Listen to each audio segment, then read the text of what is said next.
Disclaimer: this YouTube channel doesn't promote any violent, harmful, or illegal activities. All content provided by this channel is meant for an educational purpose only.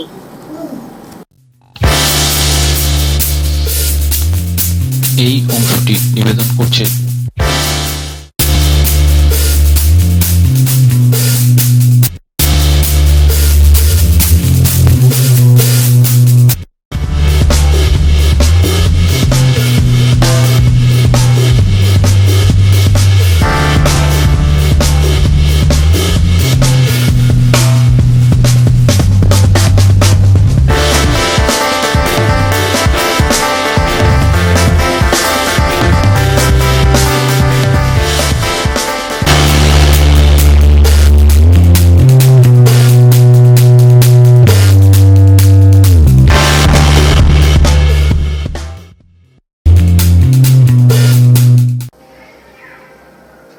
Diamond Harbour নুঙ্গলায় Dakshinbanga সংগ্রহশালা থেকে বিদেশি মুদ্রা, বিদেশি পুরনো টাকা এবং একটি অ্যান্টিক ক্যামেরা চুরির ঘটনায় ব্যাপক চাঞ্চল্য ছড়িয়েছে।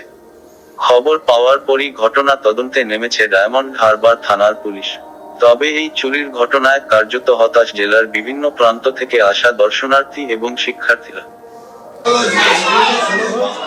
শনিবার এবং রবিবার, গত রবিবার বন্ধের পরে আজকে শনিবার, আজকে যখন খোলা হচ্ছে দরজা খুলে আমরা ঢুকেছি, ঢুকে হঠাৎ চোখে পড়েছে যেখানে পুরনো ভারতীয় যে মুদ্রা যেখানে রাখা থাকে সেখানে একটা মুদ্রা নেই।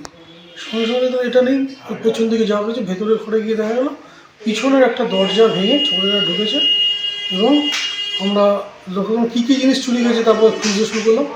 দেখলাম বিদেশি যে সমস্ত মুদ্রা যেখানে রাখা ছিল সেগুলি, বিদেশি কারেন্সি পৌঁছেছে, প্রায় 70-80টা দেশের বিদেশি মুদ্রা ছিল, কয়েকটা করে বিদেশি টাকাও ছিল, সেই সঙ্গে ভারতীয় পুরানো মুদ্রা এবং নোট। শুধু এইগুলো, এই কটা জিনিস চুরি গেছে, এই জাতীয় জিনিস যেগুলো ছিল।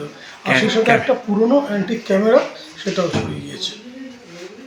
তারপর আমরা এখানে প্রশাসনের দ্বারস্থ হই, থানায় খবর দেওয়া হয় এবং থানা থেকে ইনভেস্টিগেশন শুরু হয়েছে।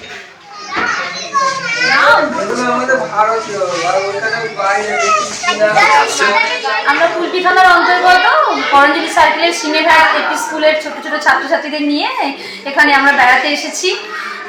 এসে কি শুনলেন আপনারা? এসে দেখছি যে বেশ কিছু বিদেশি মুদ্রা চুরি গেছে, যেগুলো আমরা দেখতে পাচ্ছি না। বেশ কিছু কয়েন, নোট, একদম কিছুই নেই, 2-1টি পড়ে রয়েছে। খুব খারাপ লাগছে, যেটা শিক্ষার্থীরা চিনতো, বুঝতে শিখতো যে এই ওরা দেখছে আমাদের দেশের নোটগুলোকে দেখছে, কয়েনগুলোকে দেখছে, তার পাশাপাশি অন্যান্য নোটগুলোকেও চিনতে শিখতো, কিন্তু সেটা তো দেখাতে পারলাম না। সত্যি খুব খারাপ লাগছে, আমরা একটা এমন দিনে এসে পড়লাম যে এগুলো আমরা কিছু দেখাতে পারলাম না। মানে হতাশ হতে হলো। একদমই তাই। এর আগে কি আপনারা এসেছেন? না, আমরা এর আগে কখনো আসিনি। আমাদের স্কুলের তরফ থেকে এই প্রথমবার একটা উদ্যোগ নেওয়া হলো, শিক্ষার্থীদের নিয়ে একটু শিক্ষামূলক ভ্রমণের উদ্যোগ। তো এসে দেখছি সত্যি খুব খারাপ লাগছে। ওরা জিজ্ঞাসা করছে বারবার যে ম্যাম এটা কি, ওটা কি, এগুলো ফাঁকা কেন? বলছি যে এগুলোই নোট ছিল, কয়েন ছিল, কিন্তু সেগুলো নেই, চুরি হয়ে গেছে। যেগুলো আছে তোমরা সেগুলো দিয়ে গেলে।